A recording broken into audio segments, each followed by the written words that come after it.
Angka korupsi yang tinggi di Indonesia disebabkan oleh kombinasi faktor internal dari individu dan eksternal dari sistem dan lingkungan yang kompleks dan saling berkaitan. Korupsi telah menjadi masalah sistemik dan kultural yang sulit diberantas. Faktor eksternal, sistem dan lingkungan. Faktor-faktor ini menciptakan peluang dan lingkungan yang permisif terhadap praktek korupsi. Lemahnya penegakan hukum dan sistem peradilan. Hukum yang tumpul ke atas.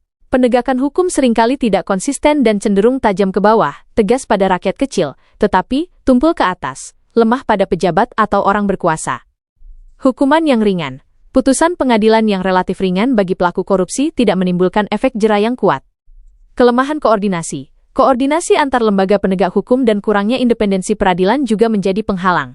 Lemahnya pengawasan dan transparansi. Sistem pengawasan tidak efektif. Baik pengawasan internal di instansi pemerintah maupun pengawasan eksternal dari lembaga independen dan masyarakat sipil belum berfungsi maksimal. Minimnya keterbukaan, rendahnya transparansi dan akuntabilitas dalam pengelolaan anggaran negara, terutama dalam pengadaan barang dan jasa, membuka celah besar untuk penyelewengan. Dominasi politik dan kekuasaan. Pragmatisme politik. Politik sering dianggap sebagai alat untuk mendapatkan kekuasaan dan keuntungan pribadi atau kelompok, bukan untuk melayani masyarakat. Politik biaya tinggi. Tingginya biaya politik, seperti untuk kampanye, memicu pejabat untuk mengembalikan modal politiknya melalui korupsi, balas jasa politik. Sistem birokrasi yang tidak jujur. Birokrasi yang berbelit-belit dan tidak transparan memicu praktek suap dan pungutan liar. Aspek budaya dan sosial. Budaya partikularisme, nepotisme. Adanya tekanan dari keluarga atau kelompok untuk membantu dan membagi sumber daya kepada orang-orang terdekat, yang berujung pada nepotisme, kolusi, dan korupsi. Nilai materialistis.